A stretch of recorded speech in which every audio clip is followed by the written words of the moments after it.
Bismillahirrahmanirrahim. Assalamualaikum warahmatullahi taala wabarakatuh. Sudah lama ya tuan-tuan saya tak buat update analisa ataupun mapping. Tapi hari ini 20 hari bulan 1 2021. So saya akan cuba untuk memberi sedikit analisa untuk goal. Untuk goal ke manakah arah tuju ataupun destinasi goal untuk seterusnya. Saya melihat daripada time frame daily actually weekly pun boleh, tapi saya akan cuba untuk melihat dahulu apa yang terjadi di goal untuk time frame daily. Kalau kita melihat daripada kacamata FMCBR ataupun naked chart di sini, kita melihat di sini sudah ada satu CB yang telah dipecahkan, CB1 yang telah dipecahkan, and then kita lihat kita melakukan satu penarikan dan ternyata price sudah pun hit ke kawasan pullback 161. 161.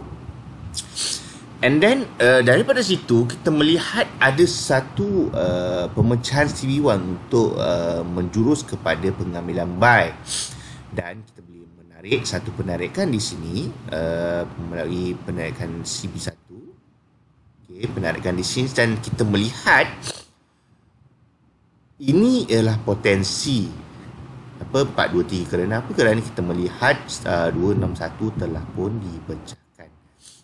261 telah pun dipecahkan dan kemungkinan price akan naik untuk mencari zon 423. Mencari zon 423. Itu ceritanya di daily. So kita nampak arah masih untuk arah long term di daily, kita melihat masih ada kekuatan market untuk naik mencari zon-zon 423. Di situ. Itu dari segi ceritanya di daily. So mari kita lihat apa yang telah berlaku di H4. Hari ini saya akan menunjukkan tuan-tuan bagaimana saya melakukan mapping. Saya melakukan mapping berdasarkan pergerakan market structure. Yang pertama kita melihat pergerakan market structure terlebih dahulu. Kita melihat di sinilah. Di sini ialah zon semasa, ada pergerakan price semasa. Kalau kita melihat di sini, saya rasa sudah complete satu wave. Satu wave di sini. Dalam wave ni sepatutnya mempunyai 3 impulsif dan 2 corrective, which is this one is 1, 1, 2,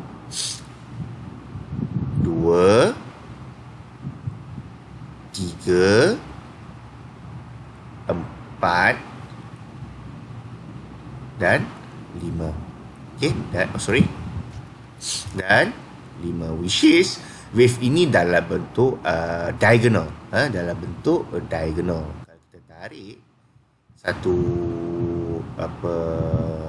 trend line dalam bentuk diagonal. So di sini telah complete satu impulsive wave, which is wave 1, wave 2, wave 3, wave 4 dan wave 5. Ini sudah complete structure dia, and then kita melihat market membuat reversal di sini. So reversal ini pula dalam bentuk 1, 2,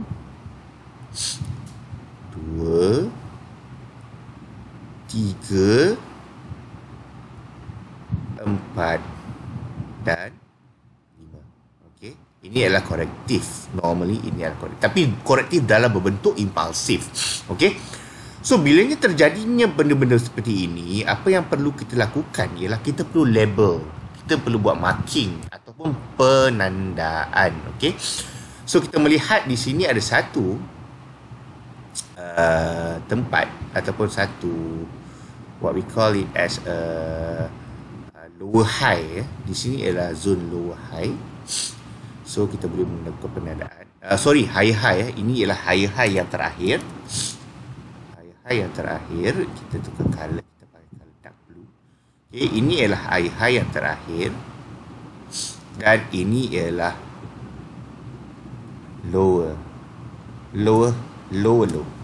Ini adalah lower low ataupun high low, ataupun ni high, ni low, whatsoever lah, whatsoever. Okay, so and then price naik membuat lower high di sini. Sini ialah lower high, dan di sini ialah lower low. Okay, lower low, and then price naik buat lower high, and then price turun membuat lower low sekali lagi, lower low sekali lagi. Okay. So adakah di sini telah habis penurunan? So kita boleh melakukan satu penarikan Fibonacci. Okay, kerana di sini sudah pecah CB1-nya di sini. Okay, di sini sudah melakukan pemecahan CB1, which is di sini. Okay, di situ. Okay, so kita tengok price sudah pun menghampiri, sudah pun sampai ke zone 423 di sini, 423. Okay. So habis ceritanya di situ. Okay, habis ceritanya di situ.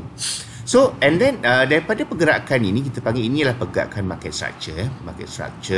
And then tuan-tuan perhatikan di sini, structure ini telah pun dipecahkan oleh sebatang candle this one. Okay, ini adalah candle yang memecahkan support, the nearest support, which is lower high. Lower high telah pun dipecahkan. Okay, ini ialah sebatang candle yang pecah. Okay, sebatang candle yang pecah. Okay, so dalam masa yang sama kita melihat CB1 juga dipecahkan. CB1-nya di sini. Okay, di sini ialah CB1-nya. So melalui pemecahan CB1 kita boleh melakukan satu penarikan Fibonacci. Okay, Fibonacci. Dan antara target zone kita ialah di area 2161. So this is the target zone 261. Okay, kita target price akan sampai di sini terlebih dahulu.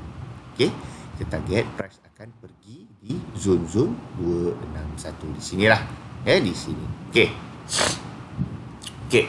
clear.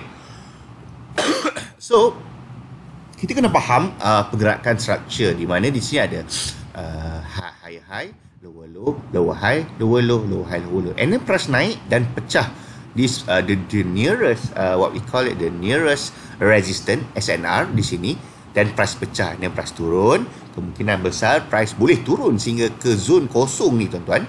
Price boleh turun sehingga ke bawah sebelum dijangkakan price akan naik untuk membuat pengambilan, untuk naik untuk mencari zone zone 161 bukan 261, zone 161, at least mencari zone 161. Okay, and then kita melakukan lagi penandaan supaya kita nampak apa yang berlaku untuk gold. So kita tandakan di situ, and then kita tandakan di sini, which is di mana antara zone-zone what we call it as a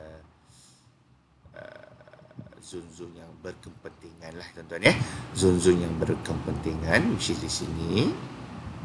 Okay, saya ambil sampai situ lah.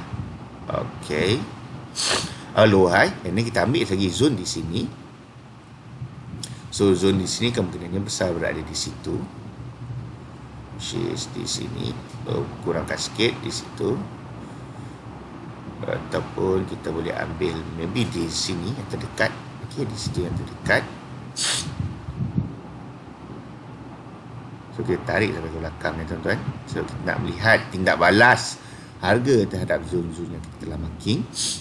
And then yang terakhir sekali is di sinilah, di sini itu zone yang kita panggil sebagai zone this one is zone yang terakhir lah, yang terakhir. Okay. So di sini jelas kita melihat kita sudah melakukan penandaan di semua zone-zone structure kita, which is di high, lower low, high di sini, lower di sini, satu lagi high di sini, lower high di sini, sorry. Satu lagi low high di sini yang perlu kita tanda lah. Kita perlu tanda low high di sini. So di sini dia dalam zone-zone inilah, dalam zone-zone ini. Okay. sorry. Okay, clear. Okay, clear. So, daripada okay, this is the structure. Kita melihat pergerakan naik, turun, naik dan turun. Dan kita melihat this one, particularly this particular candle, kita melihat this particular panel telah pun melakukan breakout. Okay, telah pun melakukan breakout. Okay, kita buang this one. Okay, this one particular candle yang telah pun melakukan breakout. Dan telah berlakunya pembacaan CB1 di sini. So, melalui penarikan Fibonacci, okay, penarikan Fibonacci, FMCBR, okay. So, antara target zone kita adalah di sekitar zone 161. Ada apa sebenarnya di zone 161 ni? Kita melihat ada satu, kalau kita lihat di sini, kalau kita tarik sampai ke ujung, yes, di sini ada satu zone di mana kita boleh anggarkan di mana zone ini ialah zone RBS, which is this is resistance. Ini telah menjadi support dan dia telah pun pecah. So, support become resistant di area-area ini. Okay, di area-area ini. So, anggaran sahaja. Dia punya what we call that as a zone lah yang kita rasa yang price akan datang balik untuk test. Okay. Okay. Clear itu Kerana clear So, kita telah melakukan penandaan. Also, penandaan kita ialah melalui what we call that as penandaan yang kita lakukan penandaan ini based on pergerakan market structure dengan membuat price membuat lower low, lower high, lower low yang baru, lower high yang baru dan lower low, and then suddenly price break this particular zone, which is this is antara SNR yang terdekat. And then price turun untuk retest ataupun untuk mencari zone-zone pengambilan buy yang sesuai. So price naik balik untuk mencari target zone at least 161. Okay, itu yang clear. And then dalam masa yang sama saya melihat this one price membuat low, tetapi kita punya AO membuat tidak mengikut pergerakan price. So di sini adanya divergent. Okey, adanya divergent. So, divergent ini memberitahu kita bahawasanya price ada kemungkinan besar akan berlaku reversal di sekitar zone tersebut. Okey, di sekitar zone tersebut. Kerana apa? Kerana kita melihat price sudah pun mencapai zone 423 di sini, and then ada pula divergent, divergent di sini. So, pengambilan buy adalah penting, ataupun pengambilan buy adalah ada pengambilan yang boleh kita lakukan sekiranya terdapat SOP yang kita telah berlaku lah, seperti price sudah pun sampai ke zone 423, berlakunya divergent, and then CB1 pun telah pun dipecahkan. So kita sudah lengkap satu SOP untuk pengambilan buy. Tapi kita nak buy di mana? Terpulang kepada tuan-tuan carilah zone-zone buy yang berkepentingan, berkepentingan.